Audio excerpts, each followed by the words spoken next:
KHQA's Melissa Schreiber is with us. She's at the Alpha Dog this morning, telling us how to fix those little quirks about your pet. Quirks are correct. One of the biggest quirks that you might encounter, either if you're visiting a friend or if you have a new dog, is the jumping habit. I don't know if anybody's experienced that besides me, but I guess dogs tend to like me, so they jump on me. But it's also an annoying habit for a lot of people, especially if you have senior citizens that come into your home and that type of thing. So it's something you need to nip in the bud. I'm going to introduce you to Jasmine. Jasmine is a Shih Tzu, and we are going to talk to a professional dog trainer, Elizabeth Boyer, to talk a little bit about how you nip this in the bud before it becomes a real issue. Yes. Well, dogs jump on you to solicit your attention. So if you're giving them positive attention when they're jumping on you, all you're doing is reinforcing that bad behavior.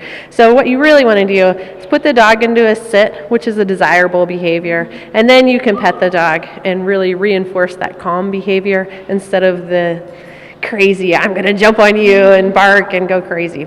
Okay, so the first thing to do, if you're anticipating that this behavior is happening, obviously first put it on a leash and show it what it needs to do. How do you do that?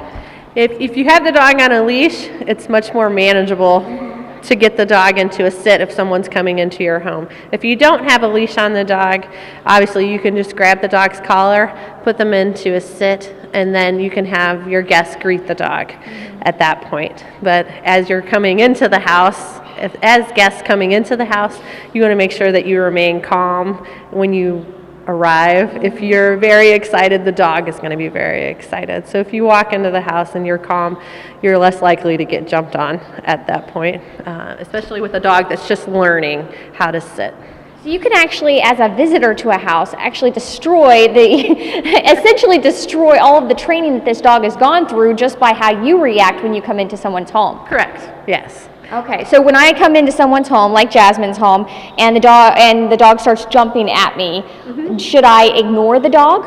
Yes. If you can ignore the dog and then let the owner get a hold of their dog, put them into a sit, and then once they tell you it's okay, then you can go up and praise the dog and let her know that you're happy to see her at that point. But doing it in a calm manner. Yes, correct. So if you're saying, oh, you're so good, the dog's going to go crazy. But if you just calmly come in and say, oh, you're such a good girl, and then you can pet her, it's much easier on the dog. Okay. So if we're training them at home with a leash, do you mind showing us about how you would correct the dog on the leash if it starts to jump? If I can get her to jump on you. So if you were coming into the house and she was coming up to greet you, I don't know, can you talk to her? Yeah. Hey there. Hi, Jasmine. Oh, there. Oh, okay. So you just kind of. Yeah, you're just gonna tell her no, and then you can correct her with the leash, and she's already sitting because we've been working on this. But if she doesn't sit after you correct her, you can just go ahead and put her into a sit and then praise her and really reinforce that behavior of the sit. And then if she's off of a leash, then that's when you would take the collar, make her sit down, and then praise that behavior as well. Yes. Okay. Wonderful. So we are talking all about those quirky dog pesky habits. In the next half hour, we're going to show you how you can correct your dog's habit of running to the door every time the doorbell rings, and also about that pesky digging habit in case your dog is a digger. We'll have more on that coming up in the next half hour. Now, if you have a dog, perhaps a new dog or even an older dog, one of the first things that you want to teach this dog is how to sit and how to stay.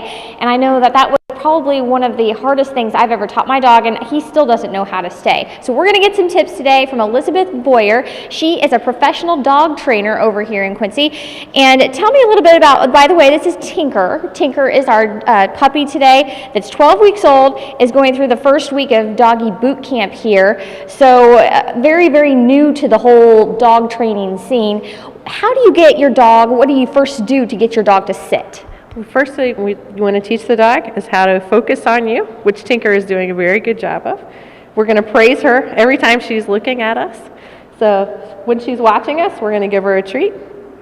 And then to get her to sit, you're going to push down on her rear end and get her to sit. And I can show you how to do that really fast. Good. Come on, Tinker. Good. So you get her next to you, and then you can put her into a sit. Good girl. And praise her for sitting, and then you can reward her with a treat. Good. Now, what kind of treats do you use? Is there anything in particular that someone should use? You can use anything soft, something that the dog isn't going to have to chew for a long period of time, something small, something soft. Hot dogs work really well, but anything soft will work. And she's got a nutritious option in case you don't want to give your dog a hot dog every time. Yes. You can also this is a natural balance food roll that we just get at the pet store, and you can chop it into smaller pieces. Or you can also use the dog's kibble, as long as it's a small piece of kibble and not the big chunks of kibble. Okay, so we've already talked about sitting. You press down on the dog's hind end and then reward them for that. Then we're talking about stay, and that's something I still cannot get my dog to do, to actually stay. How do I go about getting that stay command to take hold in his brain? You want to start off with very small steps at first. So at first you're just going to get the dog used to you moving away from him.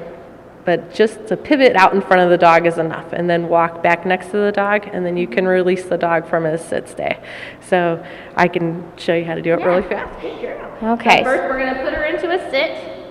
Good girl. Good. And then to get her to stay, we're just going to tell her sit again and pivot right out in front of her. Sit. Good girl. And praise her for stay. Good girl. Good girl. And pivot right back next to her. Good girl. And release her. Free. Good girl. Very good. So she gets lots of rewards and praise for sitting and staying and not getting up until we asked her to.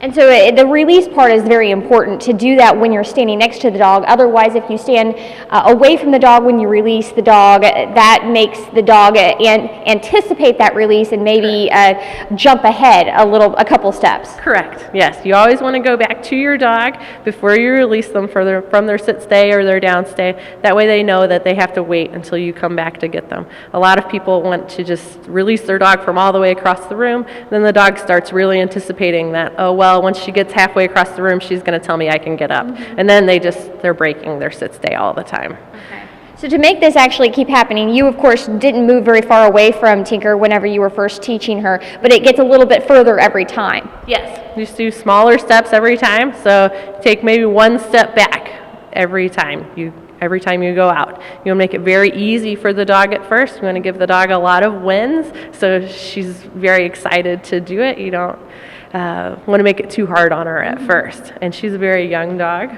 but she's doing well. The attention span this morning is pretty phenomenal, and we're just going to watch her continue this training. Of course, again, positive reinforcement is the key here, I've been told, making sure that when they do something and when they sit and they continue to sit, that you're rewarding that positive behavior. When they're watching you, they're rewarding that positive behavior.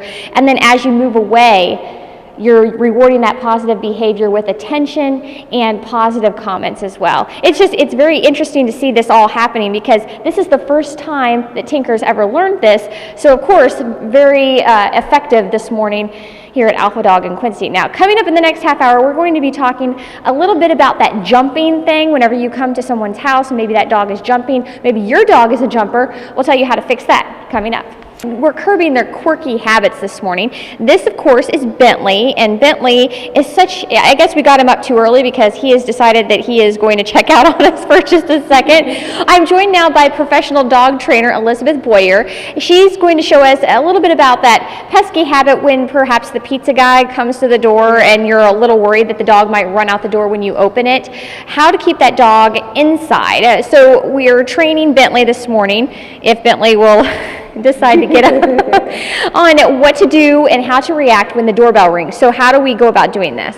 With Bentley, we've been conditioning him to go to his bed instead of go to the door. Mm-hmm. So when the doorbell rings, we're conditioning him, go to your bed and stay there and wait until we come get you, mm-hmm. instead of running to the door and barking and jumping and acting like a crazy man when someone's at the door. So how do we do that? Yeah, how do we do that? We've taught him an exercise which is called a climb exercise, which is basically go to your place. Mm-hmm. And that can be any place that you would like. We're using a dog bed, but you could use a bed or a footstool or a chair or even a rug, which would work just fine. Mm-hmm. Okay, perfect. So the first thing we need to do is just kind of sit. We simulate the doorbell. I guess.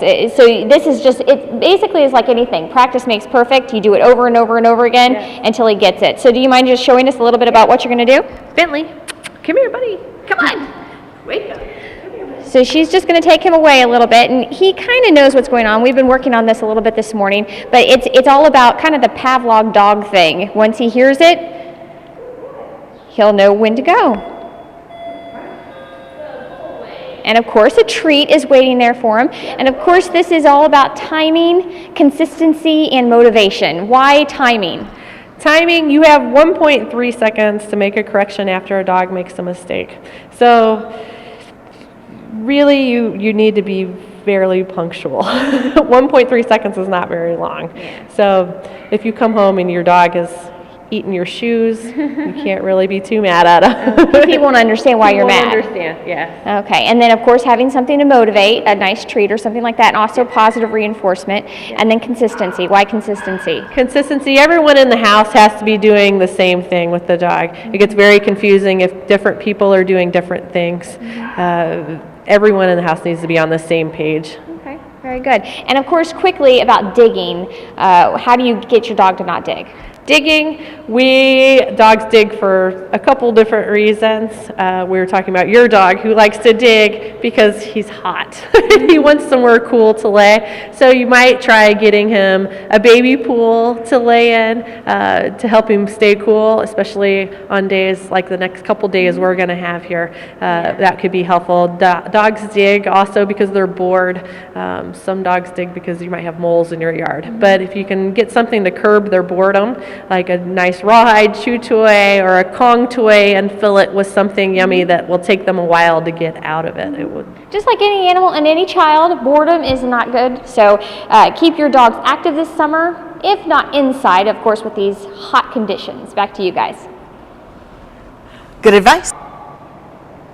Well, we're talking about dog training. It's never too late to teach old dogs new tricks. Some puppies like this will start training at 8 weeks old. But I'll tell you what, when you do reward your dog with positive reinforcement like a treat, make sure you give it to them. Don't throw it on the ground. That's the big tip from Alpha Dog today.